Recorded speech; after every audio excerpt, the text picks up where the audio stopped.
17, Rádio Nacional Brasília, 980 kHz, 50 mil watts.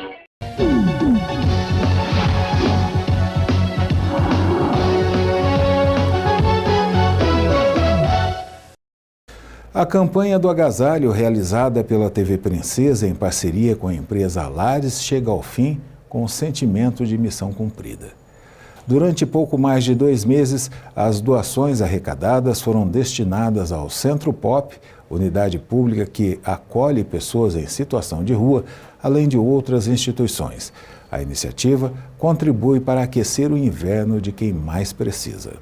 Olha, em primeiro lugar, essa campanha não seria possível sem os parceiros. Então eu queria aproveitar e agradecer a vocês da TV Princesa que tiveram essa iniciativa e vocês conseguiram mobilizar uma boa parte da população para que viesse doar essas roupas. Então a nossa avaliação é muito obrigado, o resultado é excelente e a mobilização de vocês a gente acaba concretizando nesse retorno que a população teve. Secretário, o destino então desse material? Olha, ele vai para as pessoas carentes. Uma boa parte desse material que veio através de vocês foi para o nosso Centro Pop, que trabalha com pessoas em situação de rua. Então nós majoritariamente destinamos para esses, especialmente esses que vieram de vocês, mas também foi para os CRAs, foi para algumas associações que têm contato com essas famílias que ainda têm necessidade dessas roupas para aquecer um pouquinho o inverno, que tem se mostrado longo esse ano. Mais do que um ato físico, né, da entrega de um agasalho, existe um porquê daí também ser mais participativo, mais comunitário, digamos assim, né? Na verdade, isso revela que a gente tem um compromisso, né? A gente vive junto, nós somos corresponsáveis um por o outro e lembrando aí umas palavras bem antigas, né? Se alguns estão comendo demais, está faltando na mesa de outros. Então, talvez essas pessoas que tiveram um pouco a mais, nessa hora se lembraram que tem pessoas que não receberam o suficiente, está na hora de partilhar. Em nome da TV Princesa, a equipe do Jornal Cidade agradece a todas as pessoas que contribuíram com as doações recebidas durante essa campanha do agasalho. E a Prefeitura de Varginha abriu um chamamento público para a seleção de empresas interessadas em patrocinar os campeonatos municipais de futebol promovidos em 2025. Atualmente, são 2 as competições, Amadorzão e Veteranos. Além de apoiar o esporte, os patrocinadores têm a oportunidade de divulgar empresas, produtos e serviços para o público que acompanha os jogos nos estádios da cidade. Tem lá no edital da Prefeitura, desde o dia 31 de julho, né, o formato, como que é feito, como foi feito o chamamento público para as empresas que interessam, né, em patrocinar e explorar também a sua marca no Campeonato Amadorzão DOCA 2025. Então está lá, temos 2 empresas que manifestou, que teve interesse, aí foi criada essas condições para que eles ficassem à vontade ou demais empresas que têm o mesmo interesse também pode acessar, entrar dentro desse contexto lá do edital da Prefeitura que vai estar todas as regras lá. E a ideia é que uma empresa, a vencedora, uma só que faça todo esse apoio, esse suporte, ou pode existir mais de uma? É como se fosse um leilão, né, onde vários dão o seu valor, né? Então a gente procura, obviamente, se já tem o interesse da empresa para poder patrocinar o campeonato, obviamente que aquilo que a gente puder então ter em condições financeiras para ajudar as demais equipes, né? Porque na realidade são 3 equipes que se beneficiam lá no final do campeonato. Não tem como até essa premiação sair agora, porque nós temos 18 equipes em competição e a gente não sabe quem das 18 é o primeiro, o segundo e o terceiro lugar. Então a gente tem essa prerrogativa aí de estar sempre, de alguma forma, buscando aquela empresa que oferece maior valor. E até que data que as empresas podem entrar então nesse edital e quando que já vai estar definido isso? Então, já a partir do dia 31 de julho para cá, a gente tem mais ou menos essa expectativa que até a penúltima rodada da competição está ainda aberta, porque tem, graças a Deus, a final que a gente coloca lá no Melão, né, que é uma estrutura maior, aí todas as mídias sociais tá antenada, tá ligado lá, ou seja, mesmo que às vezes a empresa entra na metade do campeonato para frente, ela ainda tem um bom espaço ainda para poder aproveitar e fazer a divulgação da sua marca. Tá. E está previsto também oportunidade para apoiar o Veteranos ou nesse momento não existe essa possibilidade? A gente pensa em todas as competições que a CEMEL fazer, né? No caso agora a gente está fazendo o amadorzão, a gente está dando início ao veterano, que começou sábado passado a primeira rodada, também está à disposição para a procura de algum empresário que queira patrocinar essa situação do veteranos. Aí a gente cria, igual a gente criou para o amadorzão, o chamamento público dentro das regras direitinho, para essas empresas que têm interesse em patrocinar o veterano ter a oportunidade também de poder fazer. E com essa oportunidade, quem sai ganhando mais? Todo mundo ganha, né? Eu acho que a empresa que coloca sua marca no esporte em geral, né? Principalmente no futebol, que é a paixão nacional, eu acho que essa empresa ela é divulgada, ela é vista, ela é lembrada nesse fator esportivo que a gente, né, mencionou, que tem um público maior, né? O futebol brasileiro é a paixão, não tem como ser diferente. Então, ganha o patrocinador, ganha as equipes que estão na competição, que aí tem uma premiação para ajudar nos custos, que a gente volta a frisar aqui, né? A gente quer, de qualquer forma, aí, fazer o melhor possível para poder a competição ser atrativa, ser uma responsabilidade nossa da organização, juntamente com as equipes, para que todo mundo tenha a confiança, a credibilidade, para a gente poder explorar esse campeonato, conseguir vender esse produto que, no geral, ganha todo mundo. E só para esclarecer, a CEMEL não define um valor que essa empresa deva colocar nesse momento. Não podemos, né? A gente só faz o chamamento público igual foi feito, desde o dia 31 de julho está lá, as regras, as condições, mas a questão de valores aí é da empresa interessada. Aí também eles têm que entender que se tem mais de um já interessado, um determinado valor que ele oferece, pode ter aí pode vir uma outra empresa e cobrir aquele valor. Aí fica nessa questão de leilão das empresas, onde a prefeitura, a CEMEL aí não tem nenhum vínculo, não tem nada que de alguma forma a gente possa fazer para poder ter uma influência em relação a isso. Aí fica ao critério das empresas interessadas. Outras informações sobre o edital de patrocínio das competições estão disponíveis no site da Prefeitura, www.varginha.mg.gov.br.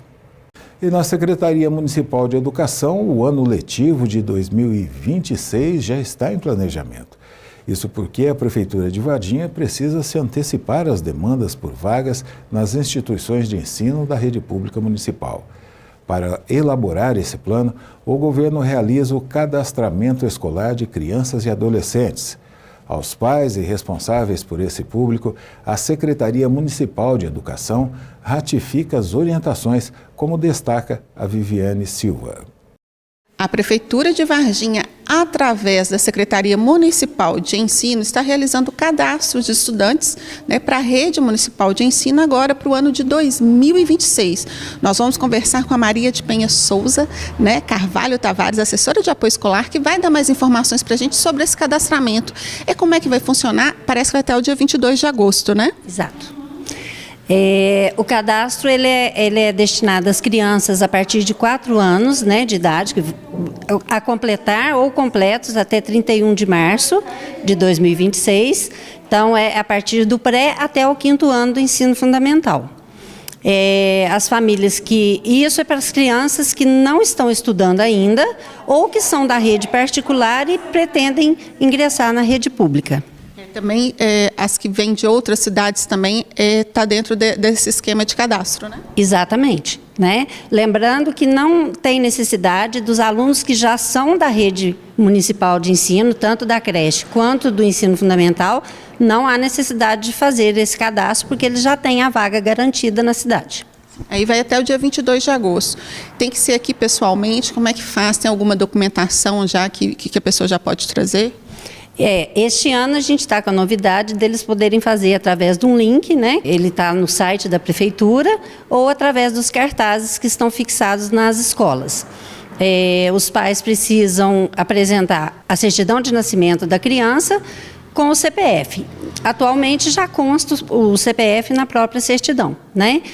Comprovante de residência, carteirinha do SUS, eles vão precisar somente lá para matrícula na escola, né? E também o CPF do responsável pela criança. Bem, se a pessoa não realizar esse cadastramento, corre o risco, né, com certeza, de não ter a vaga aí para a criança, né, para o seu filho estudar. Então é importante ficar atento às datas, né? E como você disse, qualquer dúvida, tem QR Code, tem algum telefone também para entrar em contato? Sim. De fato, o cadastro, a gente consegue prever a quantidade de crianças para aquelas escolas, né? Porque depois a gente tem o fluxograma onde elas são encaminhadas. No caso de não acontecer esse cadastro nesse momento, a vaga não vai ser negada, porque a partir de 4 anos eles precisam já estar na escola, é obrigatório, né? Mas nem sempre é tão próximo à residência, então pode ser que tenha essa questão. Para fazer presencial, a pessoa deverá comparecer, né, munida dos documentos originais e cópias, e para fazer o cadastro na Avenida Brasil 171, né, logo abaixo do Rodelão, aqui na Vila Pinto. E os telefones para contato são o 3690-1822 ou 3690-2766. Ô Penha, muito obrigada por suas informações, né? Vocês devem ficar atentos à data, então, de 22 de agosto. Viviane Silva, para o Jornal Cidade. Muito obrigado, Viviane. Lembrando novamente, a reserva de vagas é da pré-escola ao 5º ano do ensino fundamental. O cadastro deve ser feito até o dia 22 de agosto, de 7h30 da manhã às 3h30 da tarde, na Secretaria Municipal de Educação, localizada na Avenida Brasil, número 171, no bairro Vila Pinto. Mais informações podem ser obtidas pelos telefones 3690-1822 e 3690-2766. O escorpião é um dos animais invertebrados mais temido pelas pessoas. E não é por menos. O veneno contido em uma picada pode ser fatal. Por outro lado, a existência do escorpião em áreas urbanas é considerada necessária para conter insetos como as baratas, que podem ser pragas. Para prevenir acidentes, é fundamental manter a casa e o quintal limpos, vedar frestas e ralos e evitar o acúmulo de entulhos e materiais que possam servir de abrigo. Ainda estamos em agosto, mas com a elevação das temperaturas, o risco de acidentes com escorpiões aumenta. O especialista explica por que esses casos são mais comuns nesta época do ano. É o período que eles se reproduzem, porque é a época que o inverno está acabando e começa a primavera. Então, com o aumento das temperaturas, né, os escorpiões eles ficam mais ativos durante a noite. Então eles saem para caçar e a reprodução acontece nessa época por causa disso. E a gente sabe que muitas vezes para combater o escorpião não é tão fácil, né?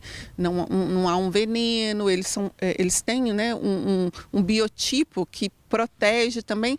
O que a pessoa deve fazer para proteger sua casa, proteger seu lar desses animais? Então, em referência ao escorpião, como você mesmo disse, né, não tem um veneno que nós recomendamos, porque não tem nada comprovado cientificamente que é eficaz.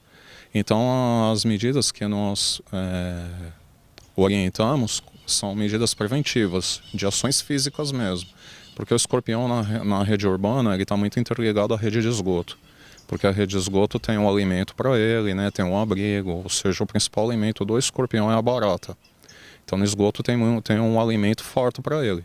Então nas casas o que nós orientamos, fechar bem os ralos, aqueles ralos que são abertos, que tem aqueles furos abertos, nós orientamos trocar por um ralinho de abre e fecha, caixa de esgoto bem tampada, né, não ter fresta na tampa da caixa de esgoto, tá? Isso é muito importante.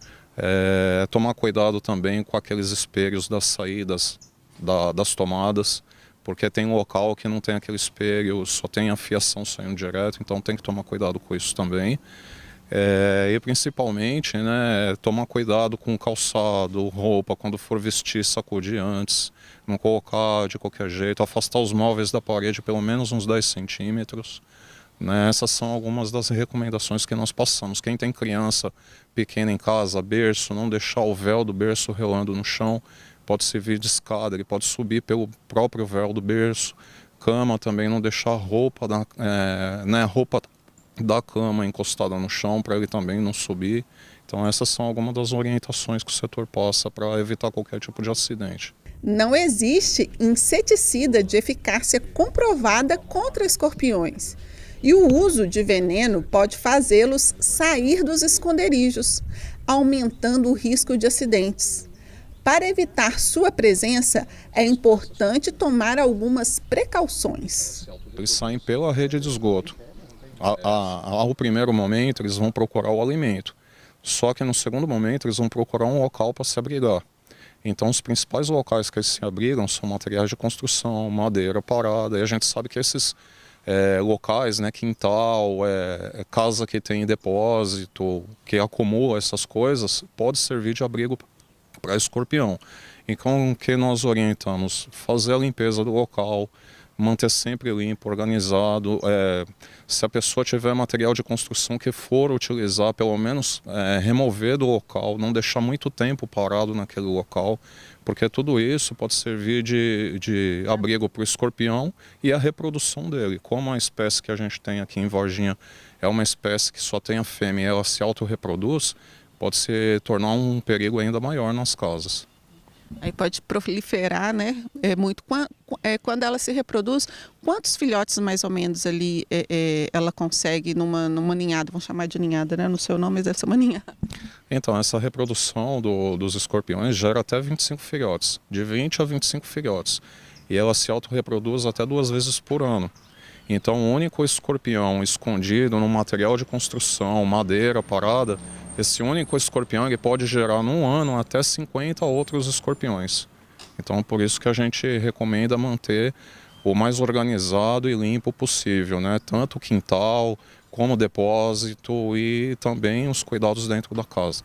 Ao limpar o terreno de casa, realizar visita ao cemitério, é importante, neste período de reprodução dos escorpiões, ficar atento para evitar acidentes. Aqui no cemitério, né, o que nós passamos de orientação para os visitantes é manter a atenção redobrada, principalmente quando for assim de vela, né, o local ali onde for assim de vela, não ir colocando a mão de qualquer jeito, porque os escorpiões eles saem para caçar e como eles não enxergam muito bem, muitas vezes eles não voltam por onde eles saíram, então eles ficam naqueles locais. Então tem que tomar muito cuidado quando for colocar a mão ali. Outra coisa que nós recomendamos, vir num cemitério com calçado fechado. Né, não vir com o calçado aberto, chinelo, sandália, porque pode ser um motivo para sofrer acidente. Outra dica importante é inspecionar roupas e calçados antes de usá-los, especialmente se estiverem em locais onde os escorpiões podem se esconder. Em caso de picada, é preciso procurar atendimento médico e, se possível, capturar e levar o escorpião para identificar a espécie.